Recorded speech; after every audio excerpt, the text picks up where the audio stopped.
Hello friends, मैं हूं अमिताभ पुत्र। आप सभी का स्वागत है हमारे चैनल कारियन टेक्निकल न्यूज़ पर। और आज मैं यहाँ पर दिखाने वाला हूँ कि अगर आपका लैपटॉप या डेस्कटॉप में आप देखो यहाँ पर 2 GB रैम है, हो सकता है 4 GB रैम भी है, कोई मल्टीटास्किंग या कुछ गेम खेलने में बहुत सारा दिक्कत हो रहा है आपका, तो आप कैसे आपका जो हार्ड डिस्क है वहाँ पर आपका पीसी में जो हार्ड डिस्क है, लैपटॉप या डेस्कटॉप वो भी हो सकता है, वहाँ पर जो हार्ड डिस्क है उस हार्ड डिस्क के यहाँ पर देखो उस हार्ड डिस्क का कुछ स्पेस लेके आप कैसे उसका सी ड्राइव से कुछ स्पेस लेके उसका वर्चुअल मेमोरी इंक्रीज कर सकते हो। इसके साथ आपका पीसी का जो परफॉर्मेंस है ना वो बहुत इंक्रीज हो जाएगा और आप गेम भी खेलते हो तो भी अच्छी तरह से चलेगा, कोई लैग नहीं करेगा। अगर 2 GB रैम है 4 GB रैम है वो भी आप अच्छी तरह से प्ले कर सकते हो कुछ भी, अगर आप ऐसे करके वर्चुअल मेमोरी आप इंक्रीज करते हो तो ऐसे करके आपका हार्ड डिस्क से कुछ स्पेस लेके आपका रैम को आप कैसे इंक्रीज कर सकते हो, क्या कुछ करना पड़ेगा इसके लिए, सारा कुछ प्रोसेस में यहाँ पर डिटेल्स में दिखाने वाला हूँ। तो वीडियो बहुत इंटरेस्टिंग होगा, तो आइए स्टार्ट करते हैं। Like a bird on a tree, I'm just sitting here.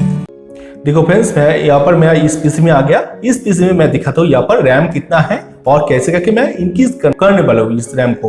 तो यहाँ पर देखो प्रॉपर्टीज में जाके मैं दिखाता हूँ, यहाँ पर 2 GB रैम है, बहुत सारा दिक्कत हो रहा है मुझे मल्टीटास्किंग कुछ काम करने के लिए। तो यहाँ पर i3 है मगर 2 GB रैम है, तो मुझे इस रैम को इंक्रीज करना है इसका हार्ड डिस्क से कुछ स्पेस लेके। तो क्या कुछ करना होगा अच्छी तरह से मैं दिखाता हूँ। और यहाँ पर मैं दिखाता हूँ स्टार्ट में जाके सेटिंग में जाके वर्चुअल मेमोरी, अगर विंडोज 10 है तो ही आप ये सारा कुछ कर सकते हो, देख सकते हो। और सेटिंग में जाने के बाद यहाँ पर देखो स्टोरेज में चले जाओ। स्टोरेज में जाने के बाद जो दिस पीसी में चले जाओ और उसके बाद सिस्टम में रिजॉल्व यहाँ पर जाके आप देख सकते हो। यहाँ पर वर्चुअल मेमोरी जो है ना 1.37 GB यहाँ पर मगर मेरा 2 GB रैम है, उससे 1.37 GB यहाँ पर यूज हो रहा है। मुझे यहाँ पर इसको इंक्रीज करना है मल्टीटास्किंग कामों के लिए, तो कैसे करके मुझे इंक्रीज करना है अच्छी तरह से मैं दिखाता हूँ।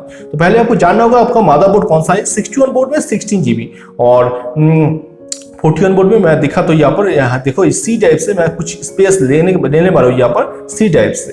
तो यहाँ पर मुझे क्या कुछ करना होगा, दिस पीसी में राइट क्लिक करो, उसके बाद प्रॉपर्टीज में चले जाओ। प्रॉपर्टीज में जाने के बाद यहाँ पर देखो और एडवांस सिस्टम सेटिंग में चले जाओ। एडवांस सिस्टम सेटिंग में जाने के बाद सेटिंग में चले जाओ। सेटिंग में जाने के बाद यहाँ पर देखो एडवांस आ गया ऊपर में, उस एडवांस में क्लिक करो और एडवांस में क्लिक करने के बाद प्रोग्राम्स और बैकग्राउंड सर्विस और यहाँ पर कुछ नहीं करना, चेंज में अब देखो यहाँ पर प्रोग्राम्स चेंज में क्लिक करो। चेंज में क्लिक करने के बाद यहाँ पर देखो 1.52 MB, ठीक है। चेंज में क्लिक करने के बाद यहाँ पर आप देखो यहाँ पर ऑटोमेटिक जो है ना, इसको टिक मार्क को हटा दो। यहाँ पर टिक मार्क हटा दिया, उसके बाद देखो सी ड्राइव से मैं लेने वाला हूँ, तो सी ड्राइव सेलेक्ट कर लिया सी ड्राइव को।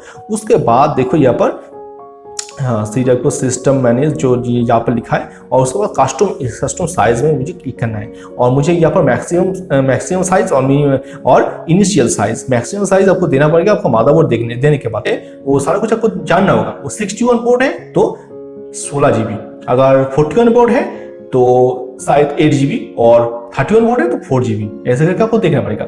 उसके बाद आपको और यहाँ पर मैं मैक्सिमम साइज यहाँ पर 16 GB होता है, तो 16 GB कैलकुलेटर से देखता हूँ 16 GB कितना होता है। कैलकुलेटर को ओपन कर लेता हूँ और कैलकुलेटर ओपन होने के बाद मुझे देखना पड़ेगा कि कितना होता है 16 GB MB से 1024 MB होता है 1 GB।